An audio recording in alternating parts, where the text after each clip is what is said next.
വേനൽ മഴ കനത്തതോടെ വെള്ളക്കെട്ടിൽ വലഞ്ഞ തലസ്ഥാനവും തീരദേശ മേഖലയടക്കം ദുരിതത്തിലാണ്. വളക്കടവ് സുലൈമാൻ മുക്കിലെ വെള്ളക്കെട്ടിൽ വീണ വീട്ടമ്മയുടെ കാലിന് പരിക്കേറ്റു. കഴിഞ്ഞ 25 വർഷമായി ഈ സ്ഥിതി തുടരുകയാണെന്നാണ് പ്രദേശവാസികളുടെ പരാതി. വള്ളക്കടവ് നിന്നും പ്രശാന്ത് ശങ്കരമംഗലം തയ്യാറാക്കിയ റിപ്പോർട്ട് കാണാം. തിരുവനന്തപുരം വലിയതുറ വള്ളക്കടവിനടുത്തായി സുലൈമാൻ സ്ട്രീറ്റ് എന്ന് പറയുന്ന സ്ഥലത്താണ് ഞാൻ നിൽക്കുന്നത്. ഇവിടെയാണ് ഇത്തരത്തിൽ മഴ പെയ്തൊരു വെള്ളക്കെട്ട് രൂപപ്പെട്ടിരിക്കുന്നത്. മാത്രമല്ല ഈ റോഡിൽ വലിയ കുഴികളുമുണ്ട്. നിരവധി വാഹനങ്ങൾ സഞ്ചരിക്കുന്ന സ്ഥലമാണ്. ഡൊമസ്റ്റിക് എയർപോർട്ടിനോട് ചേർന്ന് കിടക്കുന്ന ഭാഗം. അതുകൊണ്ട് തന്നെ എയർപോർട്ടിലേക്കുള്ള നിരവധി വാഹനങ്ങൾ അനുദിനം മണിക്കൂറുകളിൽ തന്നെ നിരവധി വാഹനങ്ങൾ വന്നു പോകുന്ന സ്ഥലമാണ്. മാത്രമല്ല പ്രദേശവാസികളടക്കം സഞ്ചരിക്കുന്ന സ്ഥലം തിരുവനന്തപുരത്തിന്റെ തന്ത്രപ്രധാനമായ സ്ഥലങ്ങളിൽ ഒരു സ്ഥലം എന്നുകൂടി വേണമെങ്കിൽ നമുക്ക് പറയാം. കാരണം ഈ എയർപോർട്ടൊക്കെ നിലനിൽക്കുന്നത് കൊണ്ട് തന്നെ അത്തരം ഒരു ഭാഗത്താണ് ഇത്തരത്തിലൊരു വലിയ വെള്ളക്കെട്ടും കുഴിയും രൂപപ്പെട്ടിരിക്കുന്നത്.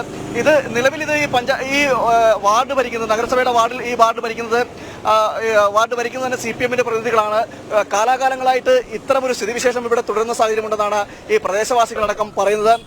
കാരണം ഈ വെള്ളക്കെട്ടിനടുത്ത് തന്നെ, അതായത് നമുക്ക് ദൃശ്യങ്ങളിൽ നിന്ന് മനസ്സിലാക്കാൻ കഴിയും, നിരവധി വീടുകളും ഇവിടെ താമസിക്കുന്നുണ്ട്. ഇവിടെ വീടുകൾ ഇവിടെ ഉണ്ട്. അതുപോലെ തന്നെ നൂറുകണക്കിന് ആളുകൾ ഈ പ്രദേശങ്ങളിലെല്ലാം താമസിക്കുകയൊക്കെ ചെയ്യുന്നു. മാത്രമല്ല വാഹനങ്ങൾ കടന്നു പോകുന്നത് നിരവധി വാഹനങ്ങളാണ് അത് കടന്നു പോകുന്നത്. മാത്രമല്ല സ്ത്രീകളും കുട്ടികളും അടക്കമുള്ള ആളുകൾ സഞ്ചരിക്കുന്ന വഴിയാണ്. ഇത്തരത്തിലുള്ള സ്ഥലത്താണ് ഈ വെള്ളക്കെട്ട് രൂപപ്പെട്ടിരിക്കുന്നത്. നിരവധി ആളുകളാണ് ദിനംപ്രതി ഇവിടെ ഈ വെള്ളക്കെട്ടിൽ വീഴുന്നത്, പരിക്കേൽക്കുകയൊക്കെ ചെയ്യുന്നത്. അങ്ങനത്തെ ഒരു സാഹചര്യമാണ് നിലവിലുള്ളത്.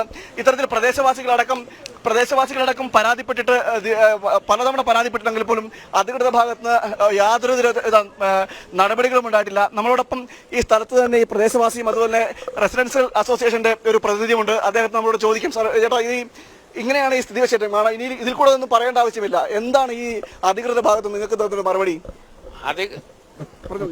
അധികൃതരുടെ ഭാഗത്തു നിന്നുള്ള മറുപടി എന്താണെന്ന് വെച്ചാൽ, കാരണം യഥാർത്ഥത്തിൽ ഇന്ന് ഓരോരുത്തർക്കും ഓരോ രാഷ്ട്രീയ താല്പര്യങ്ങൾ ഉണ്ടാകാം. അതിപ്പം ഞാൻ അവരെ കുറ്റം പറയുന്നില്ല. രാഷ്ട്രീയ ഇവിടുത്തെ MLA ആയിരുന്നാലും ഇവിടുത്തെ കൗൺസിലർമാരായിരുന്നാലും ഒരു രാഷ്ട്രീയ താല്പര്യങ്ങൾ ഉണ്ടാകാം. പക്ഷേ പ്രാദേശികവാസികളായ ഞങ്ങൾക്ക് രാഷ്ട്രീയത്തിന് അതീതമായി ഞങ്ങളുടെ ഈ പ്രദേശത്തുള്ള ദുരിതം മാറിക്കിട്ടണമെന്നുള്ള ഒരു ആഗ്രഹമേ ഞങ്ങൾക്കുള്ളൂ. യഥാർത്ഥത്തിൽ ഈ വെള്ളക്കെട്ട് ഇവിടെ ഉണ്ടാവില്ലായിരുന്നു. വർഷങ്ങൾക്ക് മുമ്പ് ഇത് കെട്ടിയടച്ച് ഈ മതിൽ കെട്ടിയടച്ചതിന് ശേഷം മറ്റ് മാർഗങ്ങളൊന്നും ഒഴുകി വരുന്ന വെള്ളം പോകാനുള്ള യാതൊരു വിധമായ ഒരു മാർഗവും ഇവിടെ കാണുന്നില്ല. ഈ പ്രദേശമാണെങ്കിൽ താഴ്ന്ന ഭൂമി കാരണം താഴ്ചയുള്ള പ്രദേശത്തുള്ള വീടുകളെല്ലാം വെള്ളത്തിനടിയിലാണ്. നിങ്ങൾക്കറിയാം, അങ്ങോട്ട് നോക്കിയാൽ പോലും അവിടെയെല്ലാം വെള്ളം കെട്ടിക്കിടക്കുകയാണ്. ആ വെള്ളങ്ങളെല്ലാം ഒഴുകിയെത്തുന്നത് ഈ ഭാഗത്താണ്. പല പ്രാവശ്യവും ഇതിൻ്റെ MLA ആയിരുന്നാലും കൗൺസിലർമാരായിരുന്നാലും എയർപോർട്ട് അതോറിറ്റി ആയിരുന്നാലും ഇപ്പോൾ അദാനിയാണ് അദാനി ഗ്രൂപ്പാണ് ഇത് എയർപോർട്ട് ഏറ്റെടുത്തിരിക്കുന്നത്.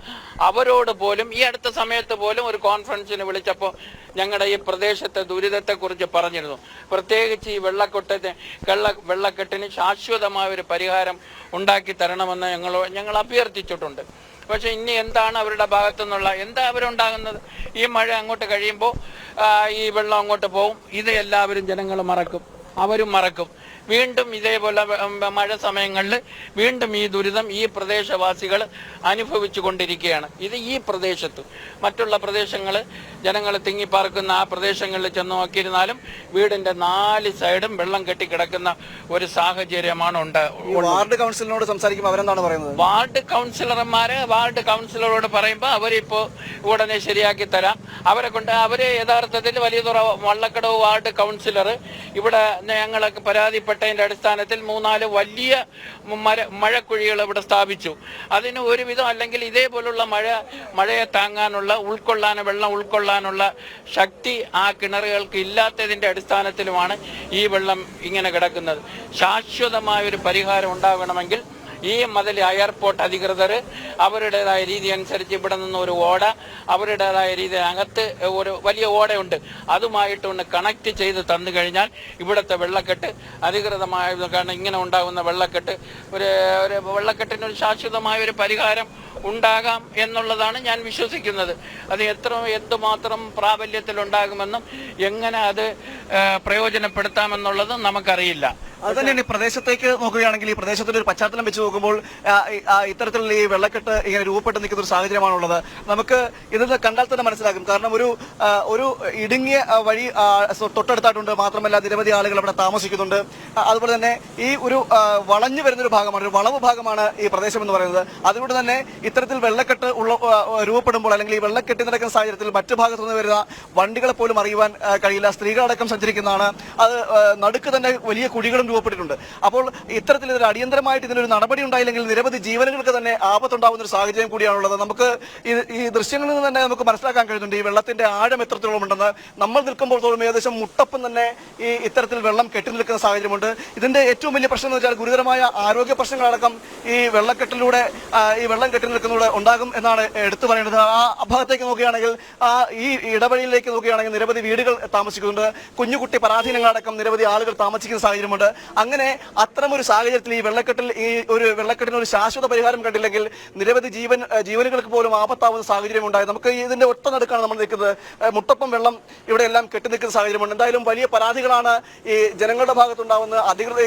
അധികൃതർ ഇതിനൊരു നടപടി ഉണ്ടാകണമെന്ന് തന്നെയാണ് ജനങ്ങളും പരാതിപ്പെടുന്നത്. വലിയ പരാതിയും വലിയ പ്രതിഷേധങ്ങളും ഒക്കെ പലതവണ ഉണ്ടായതാണ്.